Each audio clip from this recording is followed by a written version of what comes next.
Am I making this video because I don't have a Grammy? Possibly. Am I bitter about it? Maybe a little bit. But considering I've only released a handful of instrumental tracks and one pretty amateur vocal album, I wouldn't say I deserve it exactly. That said, if I did have a Grammy, I would still have the same opinion. I just wouldn't tell you about it. So, should you care about winning a Grammy? Short answer, not really. Long answer, well, let's get into why these little golden trophies aren't the ultimate measure of success, despite what the music industry wants you to believe. Chapter 1. The Grammys are a popularity contest. First off, a lot of people think that the Grammys are some sort of divine council of musical excellence. Like there's a secret society of hyper-intelligent music scholars deciding who gets the recognition. Nope, the Grammys are user-submitted. As in, artists and labels literally have to submit their music for consideration and pay fees to do so. So winning a Grammy isn't necessarily about making the best music. It's about who has the money, connections, and marketing push to campaign for one. And yes, campaign is the right word. Artists and labels literally lobby for Grammys, sending out promo materials, making calls, and basically begging voters to choose them. It's more like a political race than an objective award. Chapter 2. The voting process is shady at best. So, who votes? The Recording Academy.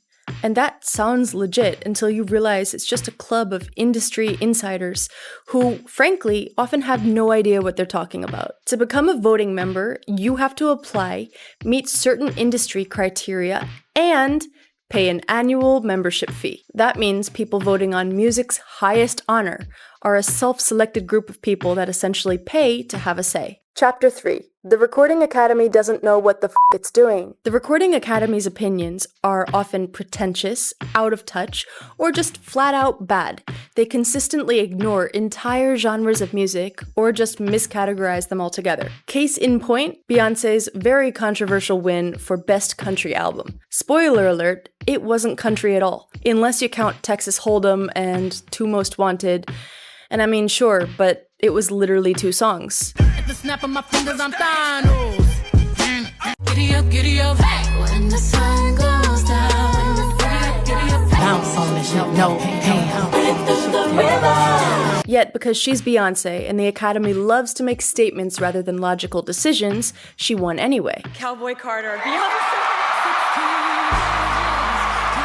Meanwhile, actual country artists like Chris Stapleton, who released an album of purely blues and country, were nominated but didn't get the same recognition. That's wild because Chris Stapleton is one of the most deserving country artists of our time. He's single-handedly revived the genre, bringing back that raw, bluesy grit that country music was built on. His voice is fire.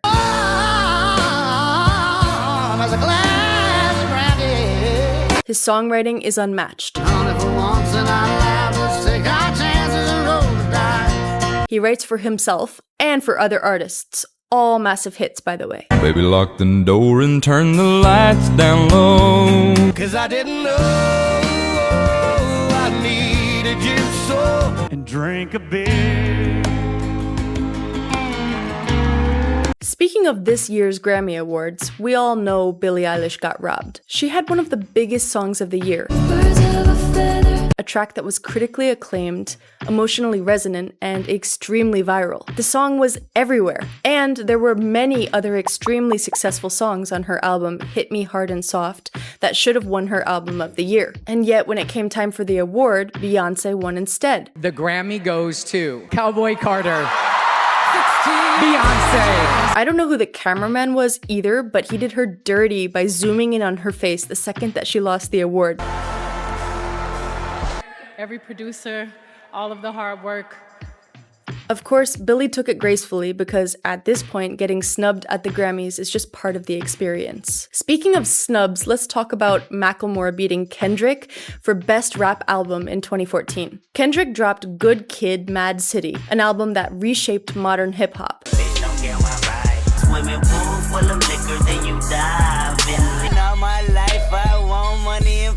While Macklemore gave us The Heist, Thrift Shop was cool, but was it a masterpiece? I don't know. Walk into the club like, what up, I got a big cock. It was a decent album, but even Macklemore knew he shouldn't have won. He literally texted Kendrick an apology saying, "You got robbed," and then he posted it on Instagram for everyone to see. Then there's the issue of entire genres getting ignored.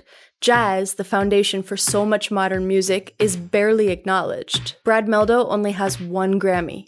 1! That's ridiculous. He should have them all.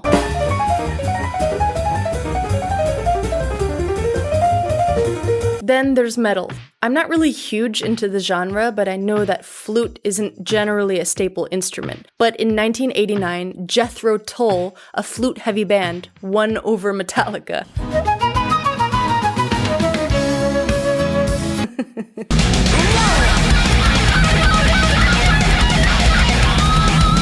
And then there's K-pop, one of the biggest global music movements of the last decade. BTS was nominated, but they never won. The biggest group in the world, constantly breaking records, and the Grammys just use them for views.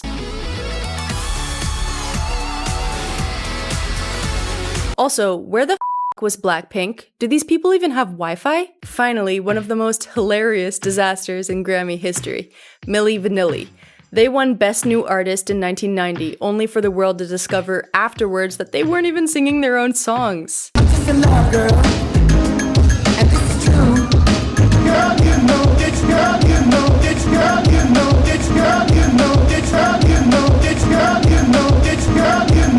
So the Grammys revoked their award, the first and only time they've ever done that. But do you really think that every Grammy winner since has been legit? Because I can guarantee you there have been artists who have lip-synced or have had questionable songwriting credits but just never got caught. Chapter 4. Success does not equal Grammys. If the Grammys were the ultimate validation of musical greatness, then explain this. Queen? No Grammy for their actual music. Jimi Hendrix? 0. Tupac? Nothing. Bjork? Nominated but never won. Bjork never won a Grammy. And yet, all of these artists have influenced entire generations. Meanwhile, plenty of Grammy award-winning songs and albums were completely forgotten about 1 year later. True success in music isn't about trophies. It's about impact, longevity, and making something that resonates with people. Winning a Grammy doesn't guarantee that, and not winning one doesn't mean that you failed. Chapter 5. The Grammys are shady as f***. There's an even bigger issue here. Awards don't always go to the most deserving musicians. They go to the ones with the most industry pull, like Beyoncé and Jay-Z. This couple is drowning in Grammys, but they also have some shady connections to some shady people. Example, Diddy, better known as Puff Daddy. Or the diddler. Jay-Z and Diddy have long been at the center of conversations about influence in the music industry. Diddy's home was raided by federal agents, and his longtime lawyer even dropped him. He literally dipped out, saying that under no circumstances would he represent that man.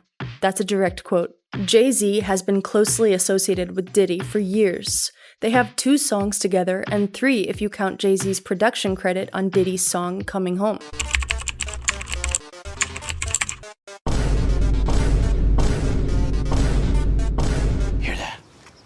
Sounds of the whispering winds of shit. So really, you could say that they were BFFs. According to Getty Images, there are more than 1,000 photos of them together, and there were more than 1,000 bottles of baby oil in Diddy's house. Jay-Z just happens to be Beyoncé's husband. Interesting. Remember, kids, always thank Beyoncé. My idol is Queen Bee, and I adore you. Beyonce, whew, you changed my life. So thank you so much. Thank you to all my friends and family, and thank you, Beyonce. The fact that Beyonce made a country record changed the game, so thank you. Definitely want to say thank you to Beyonce. Beyonce and I started out around the same time, and just like all of her fans, I fell in love with her. Beyonce is a beautiful soul. I love you, Beyonce. Thank you for releasing that. I also have to say thank you to Beyonce. I'm gonna let you finish, but Beyonce had one of the best videos of all time. While nothing has been definitively proven, it raises the question, how much power do these industry giants really hold? And how much influence do they have over the things like the Grammys? It's worth thinking about when we consider who actually wins and why. Chapter 6. The Grammys tried to recruit me. I was almost a part of this. Someone on Instagram recently told me that he was a part of the Recording Academy, and that he could get me in because I have some followers and he would give me a recommendation. You need 2 to join, apparently. So I thought, wow, this could really elevate my career. Why not? Then he told me it would cost $150 a year to join. And I was like, really? I already have to hustle to make money doing music, and now I'm supposed to pay just for a chance at some silly award? It's literally the Instagram blue checkmark all over again. Anyways, back to the Grammys. This guy told me that once you're in the academy, your music gets submitted more often and you're in the good graces of the higher ups. So basically, it's a status game. And I hate status games. Maybe it's because I was bullied as a kid by the popular pretty girls, but I refuse to play along this time. Chapter 7, The Solution. I think a public vote. The Grammys are supposed to be the biggest night in music, but the people that listen to the music have zero say in the results. Instead, we have this small, sus committee making all the calls. Imagine if fans could vote, kind of like the People's Choice Awards, but for music. Then winners would actually reflect what's good and popular, instead of whatever the Recording Academy decides is important that year. Chapter 8, What Really Matters. At the end of the day, the Grammys are an industry recognition, and if you win one, that's amazing. It'll probably boost your bookings or your streaming numbers for a little bit, but should it define your entire career? Probably not. Most fans don't care. They care about what makes them feel something or whether your music speaks to them. That's what matters. If you're an artist, focus on building your audience, creating great music, and making a lasting impact, not just winning an award that, frankly, has lost a lot of credibility over the years. Because at the end of the day, the Grammys aren't really about music. They're about optics and industry politics. And honestly, I don't care. So, should you care about winning a Grammy? Only if you really love marketing and campaigning. Otherwise, just keep making good music. That's the real win. Oh, and before you go, check out my latest single, Revenge of the Synth, an instrumental fusion track that currently has around 1,000 streams, I think. Nice. So basically, a global phenomenon.